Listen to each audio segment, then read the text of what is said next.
नमस्कार। हम इस वक्त रिपोर्ट कर रहे हैं तुर्की सीरिया बॉर्डर से और इस वक्त जहां मैं मौजूद हूं ये इलाका तुर्की में पड़ता है और यहां पर मौजूद है टोल गेट।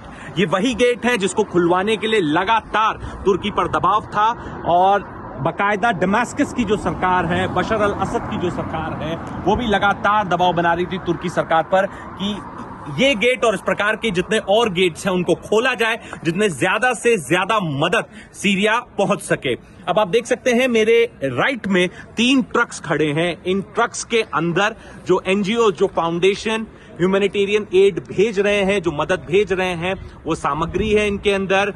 बाकायदा कफन के कपड़े तक हैं, दवाइयां हैं और जो जरूरत के सामान है, खाने पीने की सामग्रियां हैं, पानी की बोतलें हैं। इस तरह के तमाम ट्रक्स जो हैं, ये तस्वीर जो टोल गेट की इस वक्त है वो ये है कि इस तरह के तमाम ट्रक्स हैं वो तुर्की के सीमा की तरफ खड़े रहते हैं और जैसे ही फॉर्मेलिटीज पूरी होती हैं इन ट्रक्स को यहां से छोड़ा जाता है। काफी दबाव था सरकार पर, खासतौर पर तुर्की की सरकार पे कि गेट्स खोलें क्योंकि मदद पहुंच सके सीरिया में। दर्शकों की जानकारी के लिए बता दें कि इस वक्त सीरिया जो है वो 3 ताकतों द्वारा संचालित है।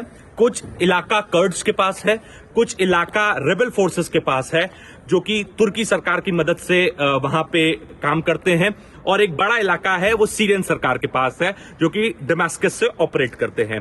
तो सबसे बड़ी दिक्कत आ रही है वो यही आ रही है कि आधी जो सप्लाईज हैं वो दमास्कस पहुंचती हैं, तो क्या वहां की जो सरकार है वो और इलाकों में बांटेगी सप्लाईज को?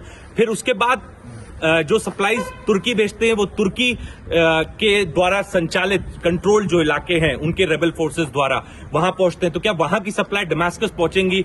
इसमें काफी दिक्कतें आ रही हैं। हालांकि दमास्कस की सरकार ने इस बात का आश्वासन दिया है कि और इलाकों में भी वो ह्यूमैनिटेरियन एड भेजेंगे।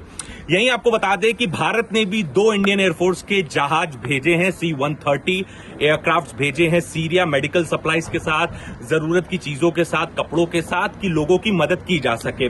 और एक जो सबसे बड़ी चुनौती इस वक्त सीरिया के सामने है वो ये है कि यूनाइटेड स्टेट्स ने सैंक्शन लगा रखा है सीरिया में।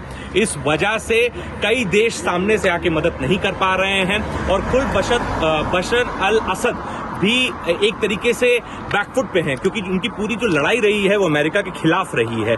अब अमेरिका से मदद मांगना, पश्चिमी ताकतों से मदद मांगना उनको भी नागवारा गुजर रहा है। पर हालात कुछ ऐसे हैं कि मदद लेनी ही पड़ेगी। हालांकि यूनाइटेड नेशंस के जो प्रतिनिधि हैं सीरिया में, उन्होंने इस बात का आश्वासन दिया है कि हर प्रकार से मदद पहुंचेगी, कोई भी सैंक्शन इस वक्त यहां पे काम नहीं करेगा, जिसको जो मदद भेजनी भेजे।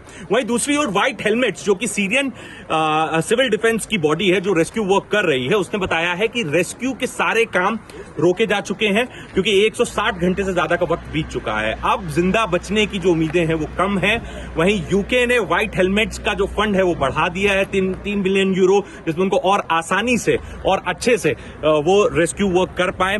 एक यूनाइटेड नेशंस की रिपोर्ट है जिसमें बताया जा रहा है कि सीरिया में इतनी तबाही हुई है कि 1 दशक से ज्यादा का वक्त बीत जाएगा पूरे देश को फिर से बनाने में, क्योंकि ऑलरेडी सीरिया में 4 मिलियन से ऊपर लोग ह्यूमैनिटेरियन एड पे रिलाय कर रहे थे। अब 5 मिलियन लोग उस सूची में और ऐड हो गए। वहीं अगर तुर्की की बात करें तो 3 से 4 साल लग जाएंगे तुर्की को भी बनाने में। शेल्टर होम तुर्की में ADAF ने बना रखे हैं। 65 से ज्यादा कंट्रीज से मदद पहुंची है। बहुत ही आनंद फानन में रेस्क्यू वर्क चल रहे हैं, लेकिन अभी जो मौत का टोटल आंकड़ा है वो 35,000 क्रॉस कर चुका है तुर्की और सीरिया में। हालत बद से बदतर है और इस कोल्ड में, इस ठंड में और दिक्कतें आ रही रेस्क्यू टीम्स को काम करने में।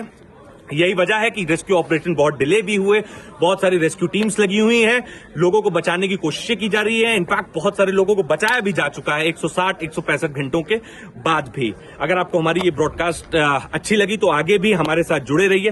थैंक यू सो मच, धन्यवाद।